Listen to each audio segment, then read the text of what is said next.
It is a sound that has existed in the Black Hills for ages, and in a small building on the Pine Ridge Reservation, a diverse team is working together to prevent that sound from going silent. It is believed to be the only Lakota language immersion child care in the entire state.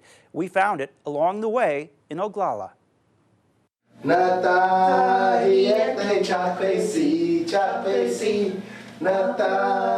As heads and shoulders, knees and toes are vital to a body, so are words and language to a culture.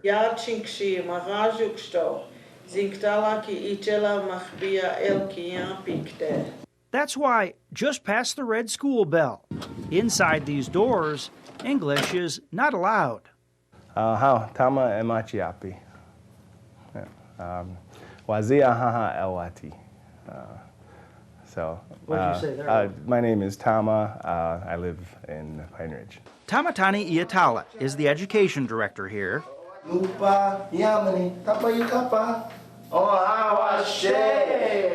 So we do numbers, we do shapes, we do colors. We start with family member terms and just vocabulary introductions. But everything is within the language, everything.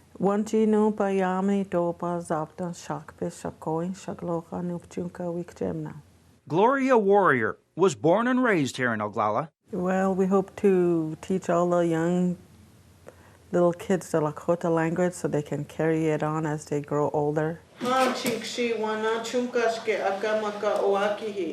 But as time has rolled on here on the Pine Ridge Reservation, the sound of that language is fading. There's roughly over 40,000 tribal enrolled members.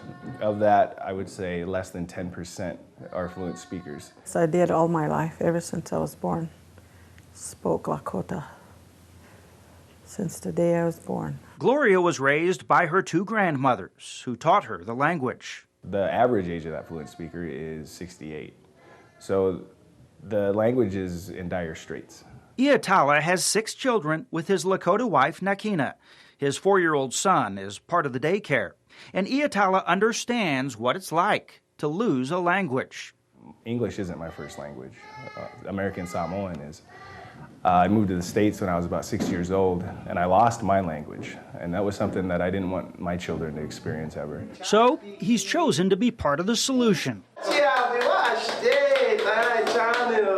Before turning his focus to the daycare, he was a teacher at Red Cloud Indian School, where currently he's the varsity head football coach. Clearly, he coaches differently at the daycare. Peter Hill is a former Lakota language teacher at Red Cloud High School. He's now the language coordinator here. Hill founded this program in 2012 with only 5 kids, including his daughter. There was and is a big hole in the local language revitalization movement where there really wasn't anything for kids below school age.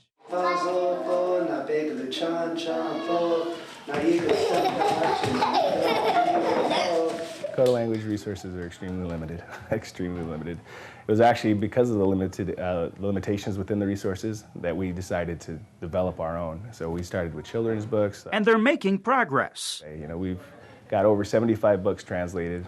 We have the 10 that are published, 9 readily available. But that is just one step toward reaching their ultimate goal.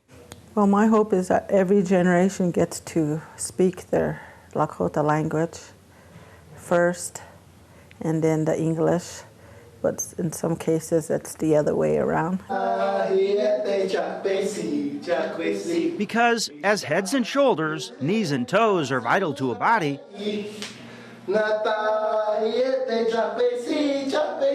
so are words and language to a culture. And they are not stopping with the daycare. Next year, there will be an immersion kindergarten at Red Cloud for the first graduates of the daycare. And as the kids move up, they'll add a full Lakota immersion 1st through 4th grade as well.